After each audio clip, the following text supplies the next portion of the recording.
Well, I think I'll just type this up right now and tell him. Well, then let's take a read, shall we? I'm Chris Cuomo. Welcome to the Chris Cuomo Project. These are your comments that you've taken the time to write or type down, and we will answer them now with the very good help of Vanna White.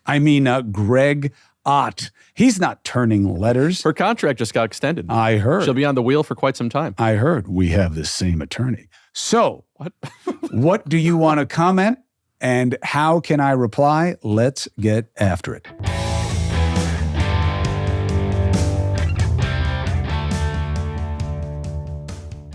Chris, love your show. My name is Andy. I live in Michigan. Just kind of curious what your thoughts are on the polls showing Trump beating Biden in 5 of the 6 swing states.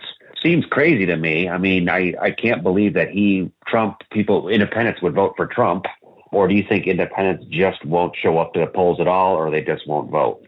Curious what your thoughts are a year out from the election. Love the show. Take care. My first thought is, you're a good kind of citizen. You know what I'm saying? You're curious. You're looking at things. You're trying to see a through line of reasonableness. That's rare air. Good for you. That's my first thought. Second thought is, caveat on polls, they're only worthy at best of a snapshot in time. The sample, the way the questions are asked will dictate how they're answered. So you got to be very careful. I am a seller, not a buyer of polls in general, meaning I'm not a big fan. Am I shocked by what we are told they're saying right now? No. Why? Biden doesn't make a good case for himself and for what his administration has done. Why? He doesn't make it often enough. He's not a very eloquent or compelling speaker. He is losing to the attack narrative on him. Is some of that unfair? Yes, if it were a fair game, which it isn't, so no. Does it mean that he's definitely going to lose? Absolutely not. Who knows where we are? Most people decide their vote a few weeks out. So you really got to see where the world is then, what the options are then. Do we even know that it's Trump? Do we even know that it's Biden? Long way to go. Chris, you're turning people off. You're supposed to be just a journalist, and you're so transparent with your love and support for Israel. We don't even hear about the other side. And you don't know this, and you're so dramatic when you talk about Israel, and when you talk about the other people, Palestinian, your face drops. You got to stop this. You got to be fair and balanced. It's sad to see you do this because you started out very well. And this little affected pinky with the thumb crossing the fourth finger. This is Lord Byron. Lord Byron did that to make fun of his audiences. I don't know where you got it from, but you got to be fair and balanced, please. You're making a fool out of yourself. It's all right to be a little bit for Israel. You're the journalist. Just give us the report. You're not that smart. You're not a philosopher. You know, you're just a poor guy trying to do the best you can, and people are being turned off. Fair and balanced. That's all. None of your opinions. Thank you. This is projection. This is you putting on me how you feel about you and your situation. All right? And I do study philosophy. I don't know what makes you a philosopher, but I think it's really important. And I think it's a big part of what's missing in our culture right now is nobody considering bigger things and bigger ideas and how it's connected and why. You guys believe that if you're just cutting to the brass tacks, you should look up the etymology of that phrase, by the way. But if you're just cutting to what matters, the big questions are what matters because they fuel how you're going to behave on all these things that you see as simple realities. Now, you're just a journalist. Just give us the report. Listen, journalism is about sharing information and understanding, okay? That's the why is the most important question. Why? Analysis, perspective, okay? Not necessarily opinion, but I think there's room for all of it. And the idea that you never hear about the Palestinian side, shame on you because you are dead wrong and not watching my coverage, okay? You see some things that go viral on social media. I cover the suffering and the Palestinian perspective every chance I can. You are wrong. Now, that said, I respect your concern. You clearly are not in favor of Israel's actions or maybe even Israel's existence. I don't know. But you clearly have a bias, all right? I do as well. I don't believe in minimizing a massacre that was terroristic in its intent against a people who were targeted for a Holocaust. And I believe a lot of you did that. Does that mean that the retaliation is proportionate, is justified? No, not necessarily. And it has to be looked at and scrutinized, and it's clearly too much for the people in Gaza. And I understand why leaders are working for it to end and for the suffering to be relieved. And I see all of that as worthy. So don't think you know where my head and my heart are, and I don't know what you're talking about with this shit. Whatever that is unintentional. Hey, Chris. My name is Brian. I'm calling from Phoenix, Arizona, or Ahwatukee, Arizona. I'm Democrat, leaning middle, which to me just means I'm open. I want to listen to both sides to a point. I can't listen to crazy, but I'm happy to listen to other things, to just talking to people. This whole Hunter Biden thing about the gun purchase. If you purchase a gun stoned, you've used marijuana, you've broken a federal law. Is that correct? Because I guarantee there's been a few stone purchases out there over the last few years. Are they going to start going after them? I know why they're doing it. I get it. But just want to bring that up as in your conversations and just, talk about it. So have a great day. Thanks. First, I'd love to see the list of cases of people that they have prosecuted at the federal level for what Hunter Biden did. I don't think it's going to be that long. What does that mean? Well, this is what happens when you're taking a look at somebody. I mean, there's an old expression, give me the man and I'll find the crime. And does that mean he didn't do it? No. Being high is not a defense. Well, listen, I was high when I lied on that application for federal license of a firearm. That doesn't make it okay. Oh, you were high. Well, that's fine. I'd be excused of most of my infractions if being drunk or high at the time was somehow an excuse.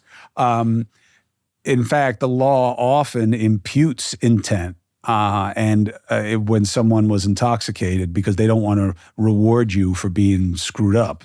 And diminished capacity is actually pretty hard to argue and certainly wouldn't apply in his context. So, do I think there's some selectivity to the prosecution? Yes, I do. Do I think that this also goes for some of the prosecutions against Trump? Yes, I do. Does that mean that these people didn't do these things? No, it does not mean that. Well, then does that mean that they should be prosecuted because no one is above the law? I think that is a simplistic notion of the administration of justice. And I think the ultimate goal in these situations is what is the best result for the most of you? Because this isn't someone killed people at a school, someone killed this person, someone stole from these people specifically, and we need to empower them through justice. This is getting way too confused with our political process, and it bothers me. And I don't think it takes us to a better place. Hi, my name is Mike Sweeney, and my question is, why did UFOs allow 2,000 plus nukes to be tested on Earth? You know what is impressive? That we survived the fallout from that? Is that somebody can sound completely rational and say something in good faith that is completely irrational and divorced from any kind of factual premise. Now, hold on. I think I know what they're getting at because I've read about this before. And I think there was a theory out there that if there's some other species or alien or something that is overseeing the Earth, why would they allow nuclear weapons to progress to the point to which they would detonate them or test them out? I think that's what he's getting at here of like, if there was another being out there, why would they if they're overseeing the Earth or they're visiting this Earth, they have this technology, why would they let them, detonate nukes? Well, if what we're talking about is the existential nature of Ubermensch or Superman or God or the theology or the theistic, and why would there be a God? Neil deGrasse Tyson is very good on this from the scientific perspective. If there's a God who is assumed to be a good energy or influence, who loves us, then why would something like nuclear bombs exist?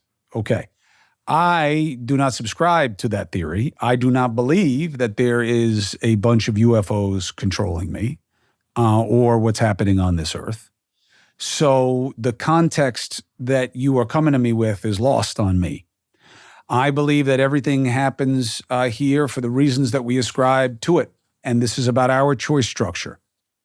And we are making happen whatever it is that is happening here. And we will pay the price for the same. I don't believe in the idea that everything that happens here is guided by something bigger. There is an article from CBS News, 2010, ex-Air Force personnel, UFOs deactivated nukes. And this goes on to say that there were some former Air Force captains who was at an Air Force base, and all of the ICBMs the 10 ICBMs there in 1967 suddenly became inoperative at the same time he saw a mysterious red glowing object in the sky. I didn't say I don't believe. Well, he said they let us nuke them, and this report asserts that they stopped us from detonating some or disabled them.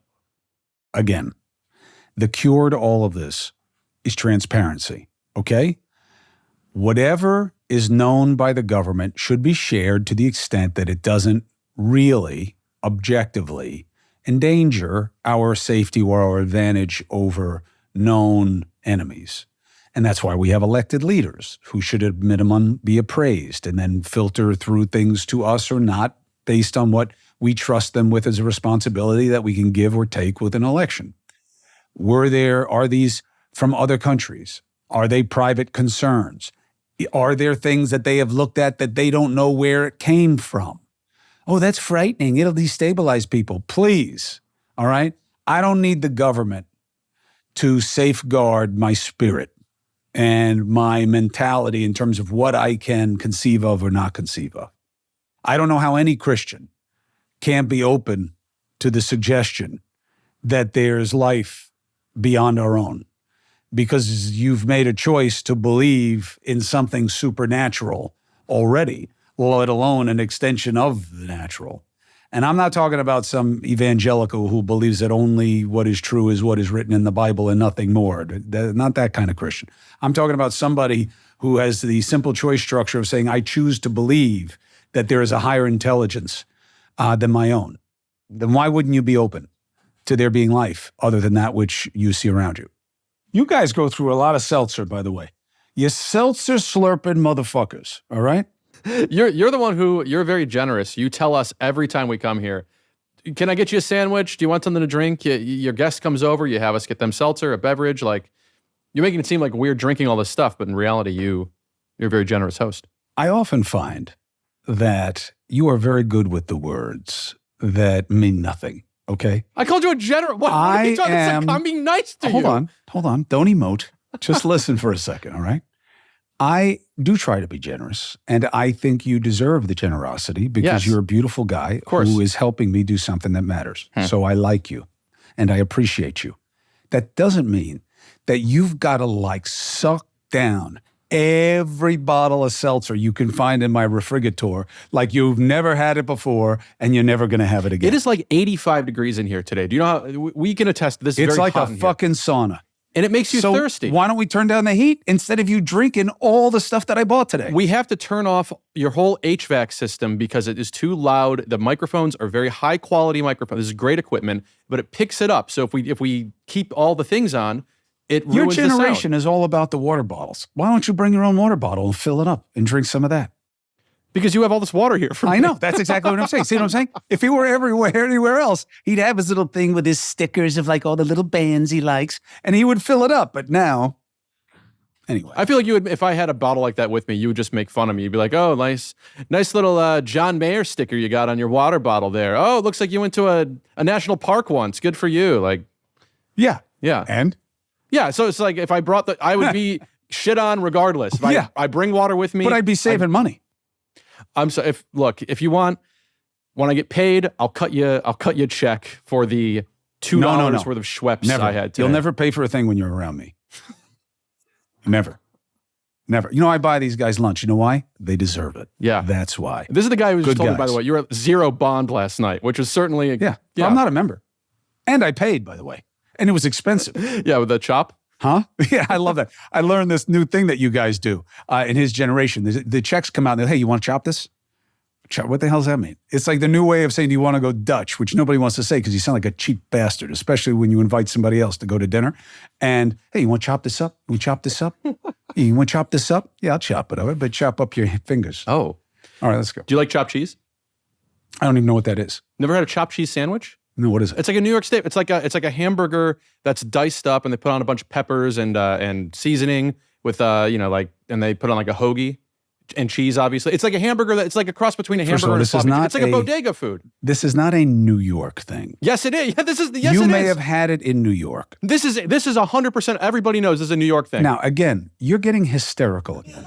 All right? Because you make fun of me for being Michigan, you call me Amish, and I'm like, hey, at least I know that the chopped cheese is a New York food because I have it from my boat from Deli Bite. Go to Deli Bite in Borum Hill. It's really good. Okay. All right. Are you okay? Now, here's what I'm saying. The Amish thing is funny. Okay. The Michigan thing is a compliment. Heartland. 2, I am the New Yorker here. Okay. You know, he's Brooklyn. That really shouldn't count. Okay, and where Amrish is from. They're bad people. My mother's from there. We call it Crooklyn for a reason. I'm from Queens. That's how we talk about Brooklyn. And I'm telling you, as someone who loves you and cares about you, I have never said, hey, let's go get a chopped cheese or hoagie ever in my life as a New Yorker. Do you understand? I understand. I'm saying this is, I think it came about like, a few years ago, it surged up in popularity. It started off in like the Bronx. Look, I'm just telling you, it ain't a New Yorker thing. We get a lot of comments on this channel. I think the comments are going to say, Chris, you are very wrong. You're right about a lot of things. I'm not saying they don't make it in New York now, but you don't just come along 5 minutes ago and become an institution. All right? All right. No soup for you. I'm looking this up right now. You look it up. Can I listen to somebody else? Anyone else? This is Wikipedia. Oh, anyone can edit this, but I did not. The actual origins of the sandwich are up for debate, although generally most agree it was first created in a Spanish Harlem bodega, gained significant media attention in the 2010s, starting with an episode of Parts Unknown in which Anthony Bourdain, lifelong New Yorker, told a group of students in the Bronx that he never heard of a chopped cheese sandwich. Sounds like someone like you. Oh, but some other New Yorkers knew about it. So you like Mr. Tony Bourdain, may he rest in peace. He doesn't know what it is to be a New York food as the ultimate New Yorker Epicurean. But you do, an Amish guy.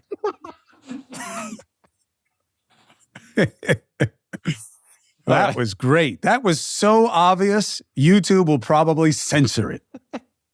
Because that was absolutely vulgar, what I just did to him. Okay, here's some... Here, they should censor this too. I'm looking at a video of a squid that looks just like a penis. They're going to have to censor this. You want to know what I love? You, but also ExpressVPN. Why? Got to protect my personal information. I'm tired of it. Tired of having conversations, and all of a sudden I start getting ads, and then I get these same people telling me in my job as a journalist that, oh, well, we can't do anything. We have to let people say whatever they want. Yeah, as long as you can take it to the bank. You ever wonder how they make money? They track our searches, our view, video history, everything we click on. They're building a profile on us, and they're selling it. If you use ExpressVPN, okay, it's an app, computer, phone, right? It hides your IP address from third parties. We know what that does. It makes your activity more difficult for companies to trace, and then they can't sell it to advertisers. And it keeps your online presence more anonymous, okay? Today's the day you get the VPN that I trust to protect my online privacy, which is everything. Why? Big bad tech. It is definitely at the door, okay? If you visit expressvpn.com/CCP, you can get an extra 3 months free on a 1-year package, all right? That's EXPRESSVPN, Victor Papa November, .com/CCP. expressvpn.com/CCP. Prize Picks is the largest daily fantasy sports platform in North America. period. Easiest, most exciting way to play DFS. Just you against the numbers. No thousands of other players, pros, sharks. You just pick more than or less than on 2 to 6 player stat projections, and you watch the winnings roll in. Basketball season's coming. You can pick combo projections across football and basketball from the Specials League. That's a league created specifically for combo projections that includes 2 or more players from different sports or different leagues. For example, you could do LeBron James and Travis Kelce at a 10.5 combo of 3-pointers made and receptions. Pretty cool. Prize Picks offers weekly promotions that can lead to big payouts like Taco Tuesday each Tuesday. Prize Picks discounts select player projections up to 25%. Why? Provides more value. Now, what I like about it is you get the more than, less than on the players and stats that you think favor your picks. So you don't get caught up in somebody else's state of play or a level of action that you're not comfortable with, or guys who this is all they do. That's why it's easy for me, and it keeps it easy in terms of what I am actually taking a shot on, okay? So for me, that's why it works, especially when I'm trying to make the game more interesting, and I just see that somebody's going to go off given a coverage scheme and what their offense is, and this is going to be a big catch day. I could just limit it to that guy, that metric, and I'm done, okay? So, simple metrics, knowing the players, not having to worry about who I'm against, it's magic for me. Go to prizepicks.com/CCP and use the code CCP for a first deposit match up to $100. Again, go to prizepicks.com/CCP, use the code CCP for a first deposit match up to $100. Daily fantasy sports made easy. I got a great gift idea for you, and it really deals with a common frustration. Which pictures do you frame? And where do you put them? And our lives evolve, and sometimes we like to look back, but sometimes we've got to open up those frames and put in new pictures because they mean more. How about this? Get an Aura frame, a picture frame from Aura. Look, I live this same dilemma. Do I want the picture of Mario when he was the size of a sandwich, or now that he's my size? How do I capture Carolina's beautiful growth from a little round-faced baby into this beautiful young lady? The fact that my wife seems to never age. The fact that I now look like my dad, and 10 years ago, I looked like my son. Aura Frames allows me to live the journey, one painful photo at a time. And what you do is, it's very simple. It just takes a couple minutes. You download the app, you connect the frame, and then you get to pick the videos and the photos right from your phone anywhere in the world, and they just rotate through. That's why Aura Frames was named the best digital photo frame by Wirecutter. Very easy. Now, from now through Black Friday and Cyber Monday, visit auraframes.com and you get $40 off their best-selling Carver matte frame with the code CCP. It's their best deal of the year. This is the time. auraframes.com, promo code CCP. Terms and conditions, of course. Cool. Now we're going to do some YouTube comments. This is from your interview with Rosie O'Donnell from Really Mysterious 4520. Rosie reflects the voice of the average person much more than you do, Chris. Unfortunately, you come off sounding like you're part of the game, which you keep bashing. Too often you come off sounding like you are both siding it, even though you don't mean to. Once you even said that both parties are being controlled by the fringes, which is quite laughable. The fringe element on the right is infinitely worse than the left, and you know it. Really? And 39 people like that. Really? Yeah, there's a little thumbs up thing. How you feeling about the far left in the pro-Palestinian, anti-Israel protests? You don't see any power in that? First time in my lifetime that Jewish people in America have been afraid that people want to hurt them.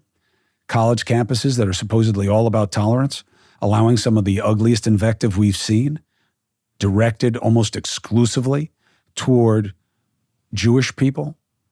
I think Islamophobia is going to start popping up as well as a consequence of this, and I have never liked that. I do not subscribe to the Donald Trump belief that Islam hates us.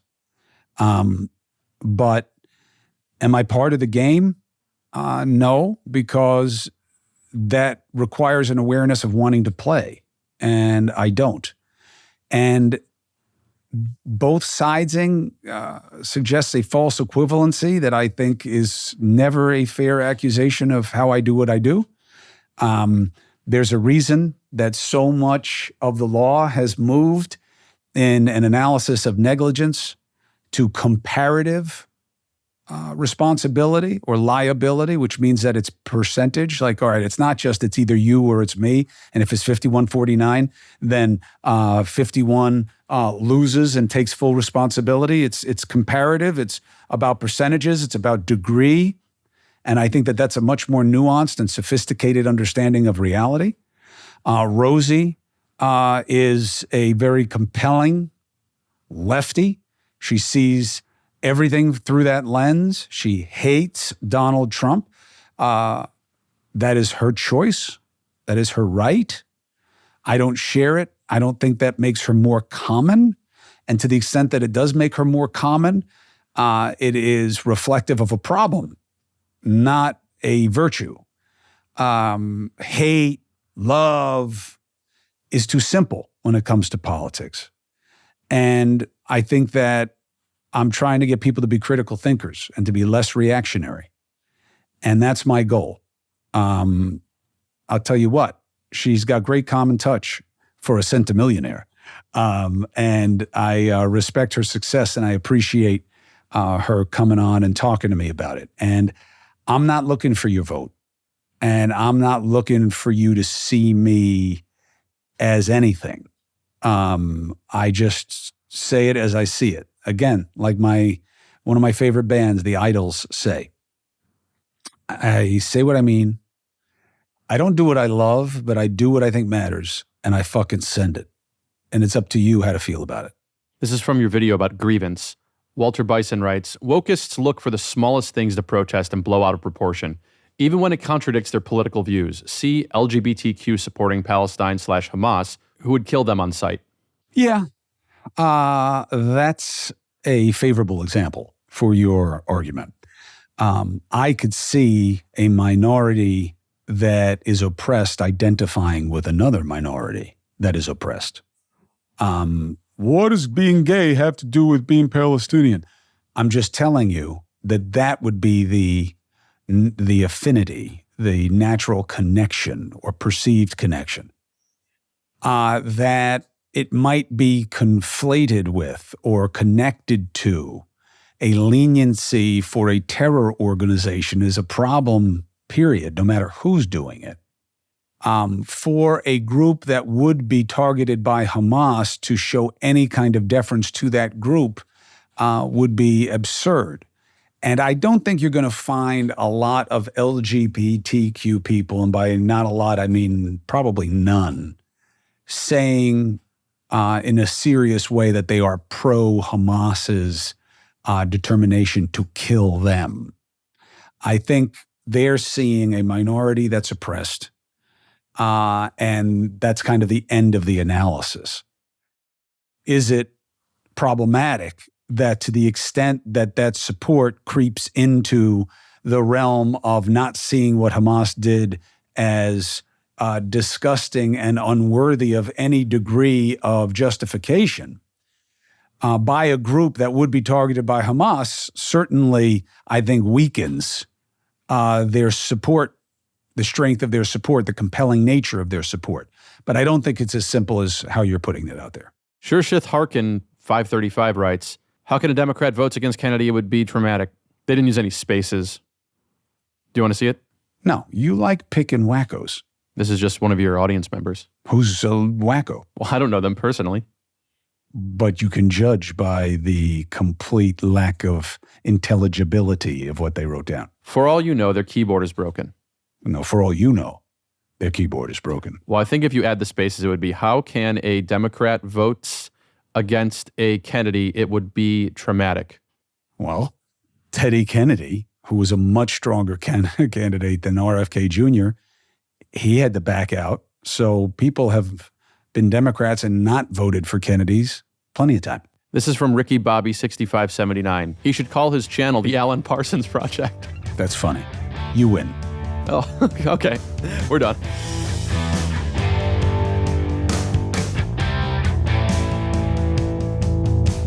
Thank you very much for the comments. I appreciate them. When I don't even like some of them, it doesn't matter, because more ideas, more feedback, more better. We report to you and we report for you. So thank you very much for subscribing, following, checking me out on News Nation 8 and 11 p. Eastern weekday nights.